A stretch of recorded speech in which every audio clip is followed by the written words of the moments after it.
manusia, memulihkan hati kita, hati yang telah rusak, hati yang telah terluka, hati yang penuh penderitaan, hati yang seringkali menangis, hati yang seringkali hidup di dalam kekecewaan. Karena selama kita hidup di muka bumi ini, selama kita masih bernafas, maka hati kita akan namanya mengalami penderitaan demi penderitaan, akan mengalami namanya dikecewakan, akan terluka oleh perbuatan orang-orang yang kita kasihi, kita sayangi. Karena namanya masih manusia, dia punya namanya kelemahan, dia punya namanya kekurangan, dia punya namanya keterbatasan. Oleh karena itu, kenapa manusia seringkali hatinya terluka?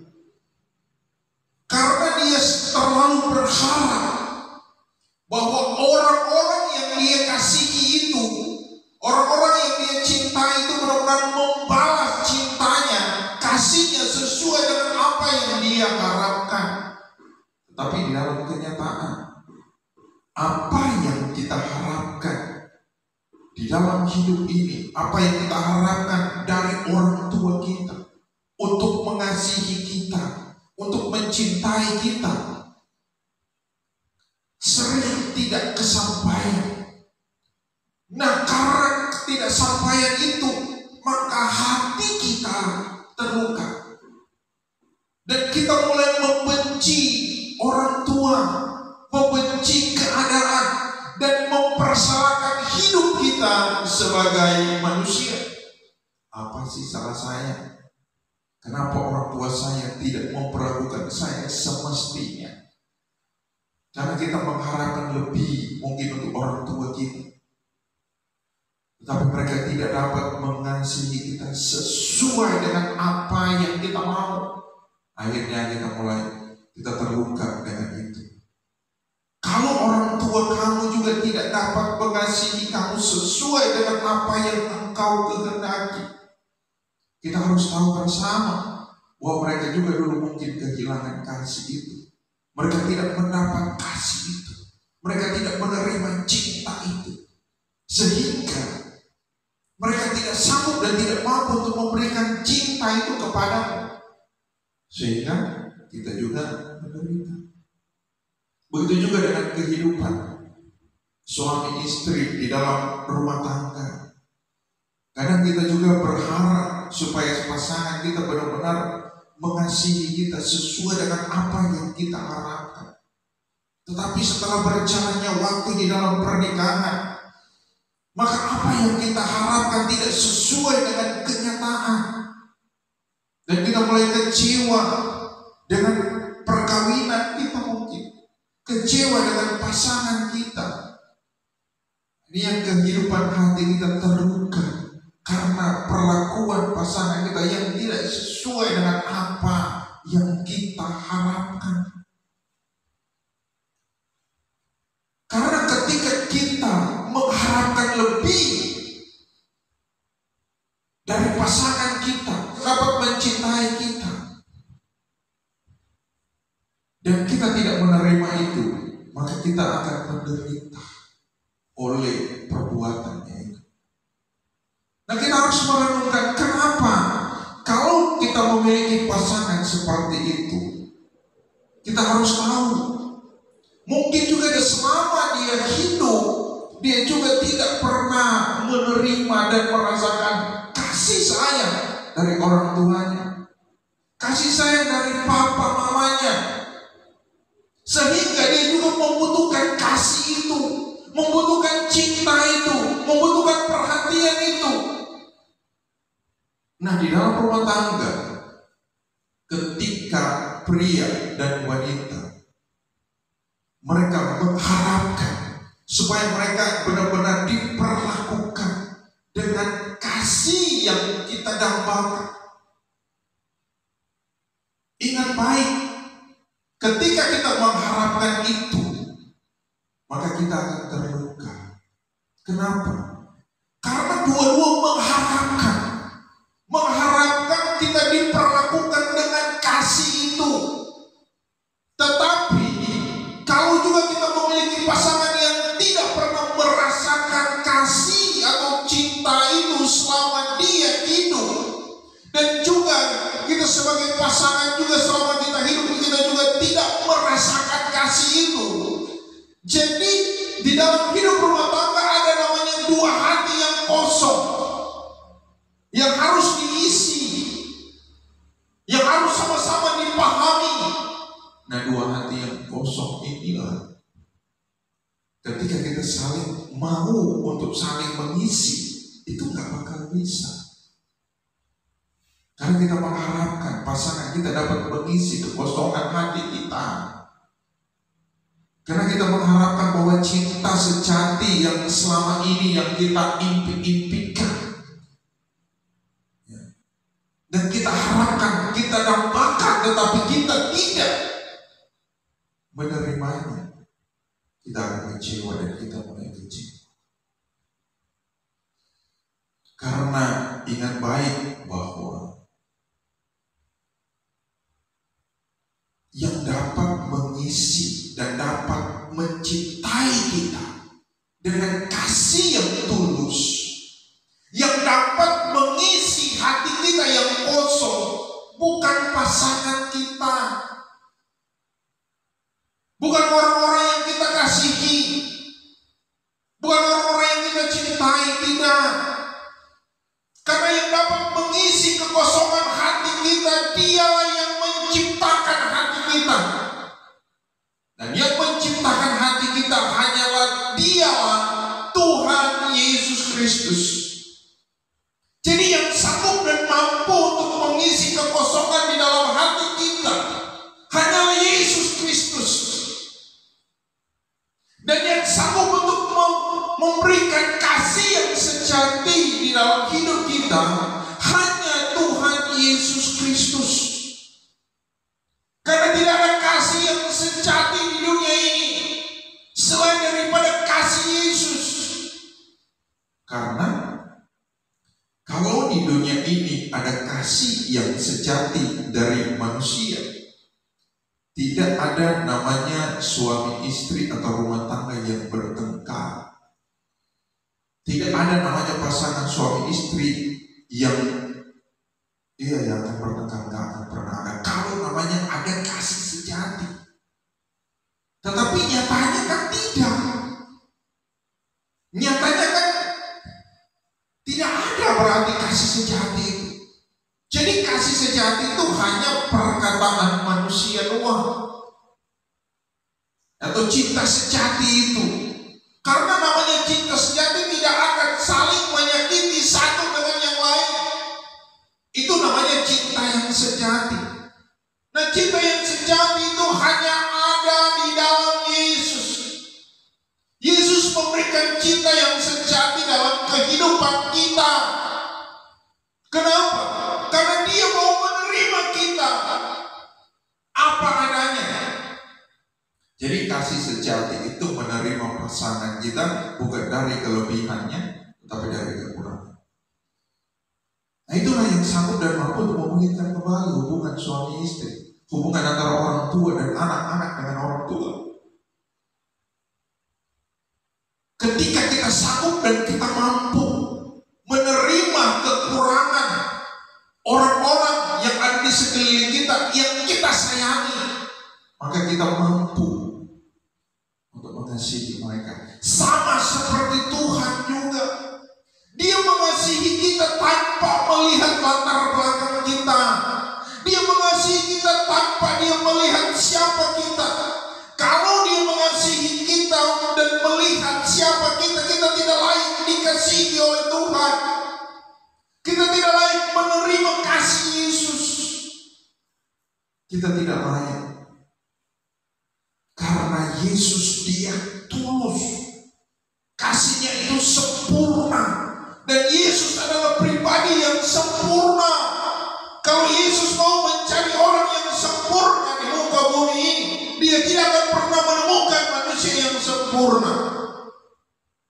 Karena tidak ada manusia yang sempurna di muka bumi yang pernah hidup selain daripada Tuhan Yesus Kristus. Dan Dia menerima kita dari kekurangan kita. Yesus menerima kita dari keterbatasan kita. Yesus menerima kita dari ketidakberdayaan kita. Yesus menerima kita semuanya. Yang Yesus lihat di dalam hidup kita adalah min, bukan plus. Jadi kalau Yesus melihat kita, Yesus menerima semua kekurangan dan keterbatasan hidup kita. Yesus mengajarkan kita untuk kita menerima juga semua orang-orang yang ada di sekeliling kita, sama seperti Yesus sudah menerima kita. Ketika kita mampu dan kita sanggup melakukan itu, saya percaya kita tidak akan terluka. Ketika orang lain melukai hati kita, ketika pasangan kita melukai kita, atau ketika orang tua kita melukai hati kita, kita tidak akan terluka karena itu. Karena Yesus juga, Dia terluka. Dia mau dilukai supaya kita tidak terluka. Dia mau dilukai untuk menyembuhkan semua luka-luka hati kita. Karena yang sanggup dan mampu untuk menyembuhkan luka-luka yang ada di dalam hati kita hanyalah Tuhan Yesus Kristus. Nah, bagaimana supaya kita mengalami kasih yang memulihkan itu? Karena kasih yang memulihkan itu hanya milik Yesus. Hanya milik Yesus. Dan Dia mau berikan itu kepada kita. Kepada kita semua yang mau datang kepada Tuhan untuk menerima kasih yang sejati itu. Karena Yesuslah kasih yang sejati itu. Yesuslah kasih yang tulus itu. Yesuslah kasih yang sempurna itu. Jadi kalau Yesus mau menderita supaya kita hidup di dalam kebahagiaan, kita harus belajar kepada kasih Yesus itu. Ayat 19, karena itu sadarlah dan bertobatlah supaya dosamu dihapuskan. Nah, bagaimana supaya kita dapat mengalami atau menerima pemulihan dari Tuhan? Pemulihan hati yang terluka, pemulihan jiwa yang terluka, pemulihan antara hubungan antara anak dan orang tua, pemulihan hubungan antara orang tua dengan anak, pemulihan hubungan antara suami dan istri. Kita harus sadar kekurangan kita masing-masing. Karena ketika kita sadar kekurangan kita masing-masing, dan juga kita harus menerima pasangan kita dengan kekurangannya, dengan keterbatasan, dengan ketidakberdayaannya itu, maka kita tidak akan pernah terluka. Kita akan berbahagia olehnya. Karena kita tidak pernah lagi akan menuntut supaya mereka itu dapat menyenangkan hati kita. Sama seperti Yesus tidak pernah menuntut, tetapi Dia datang memulihkan hidup kita, memulihkan hubungan kita dengan Tuhan yang sudah terputus. Dengan apa? Dengan cara Dia datang mendamaikan hidup kita dengan Bapa di sorga. Jadi untuk menerima pemulihan, kita juga harus berdamai dengan orang-orang yang sudah melukai kita, dengan orang-orang yang sudah mengecewakan kita.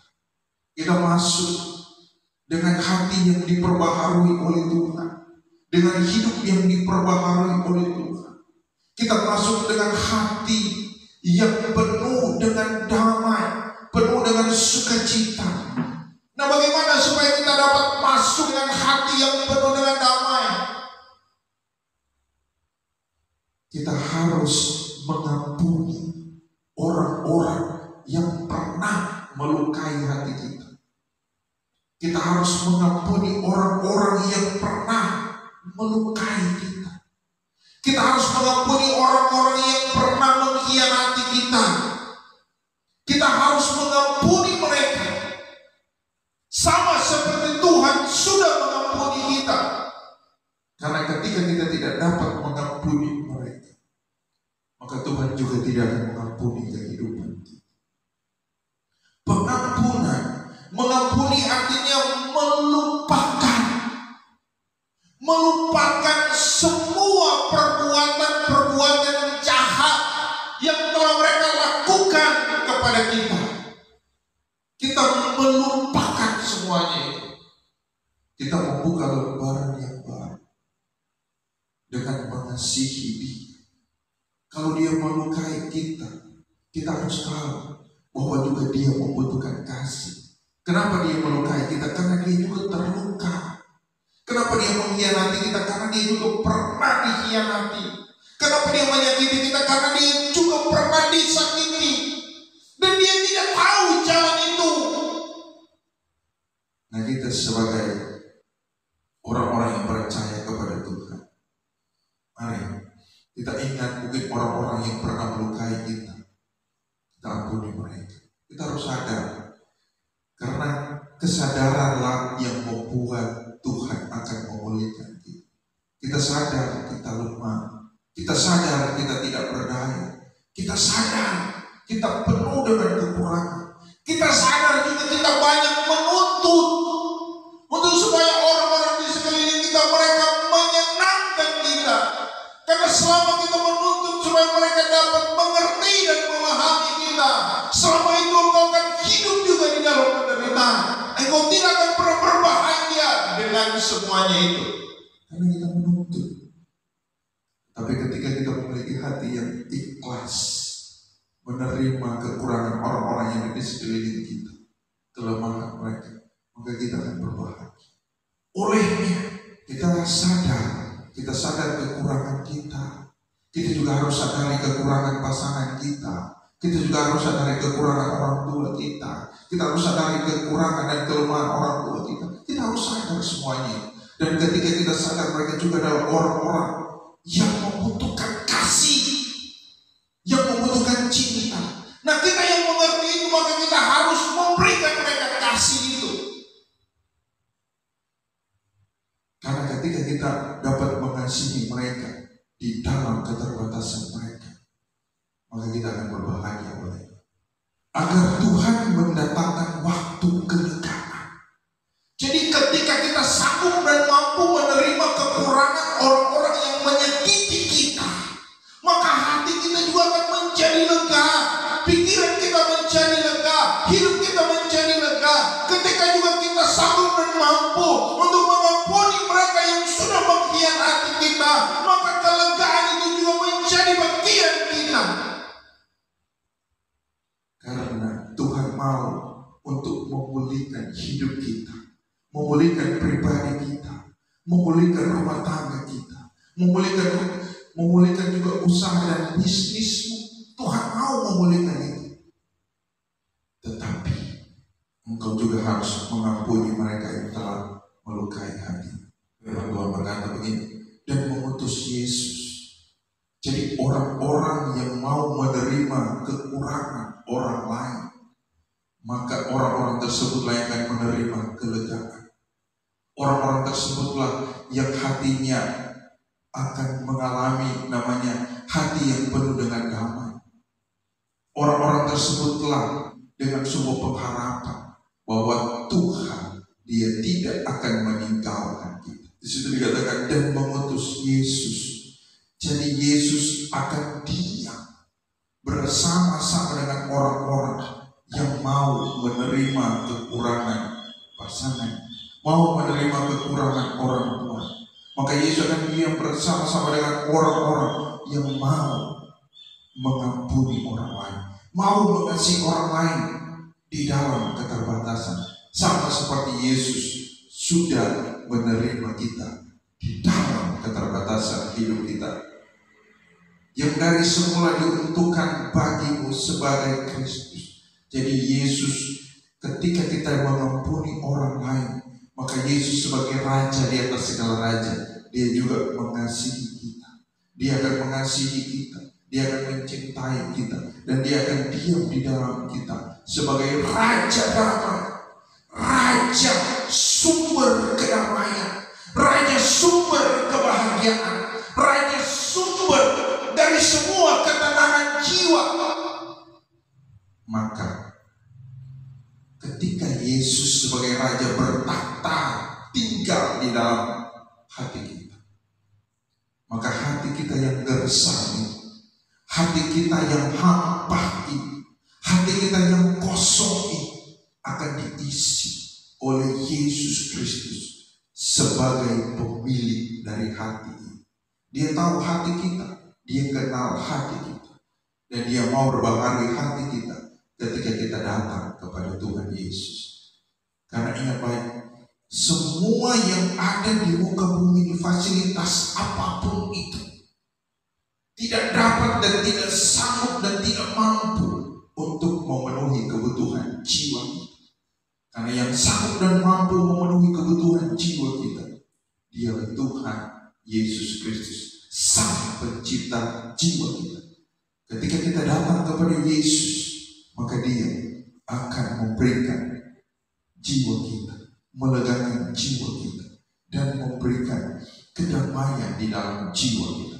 Dan ketika jiwa kita damai, maka kita masuk di tahun 2022 ini dengan satu kedamaian yang abadi. Dan Dia akan memulihkan hidup kita, memulihkan pribadi kita, karena Dia datang untuk memulihkan hidup kita. Dan yang sanggup dan mampu memulihkan hidup kita hanya Tuhan Yesus Kristus. Kristus itu harus tinggal di sorga sampai waktu pemulihan segala sesuatu, seperti yang difirmankan Allah. Jadi Tuhan mau memulihkan hidup yang mau dipulihkan. Tuhan mau memulihkan hati yang mau dipulihkan. Asal engkau datang kepada Yesus, buka hatimu bagi Yesus, menerima Dia, menjadikan Dia sebagai Tuhan dan Juru Selamat di dalam jiwamu, di dalam hatimu, maka jiwamu akan mendapat ketenangan, jiwamu akan mendapat kelegaan, dan engkau akan masuk di tahun 2022 ini dengan pengharapan yang pasti. Yesus sumber kebahagiaan, Dia menyertai kita. Dia tidak akan pernah meninggalkan kita, Dia tidak akan pernah mempermalukan kita, dan Dia akan memenuhi hati kita, jiwa kita, pikiran kita dengan damai sejahtera yang kekal.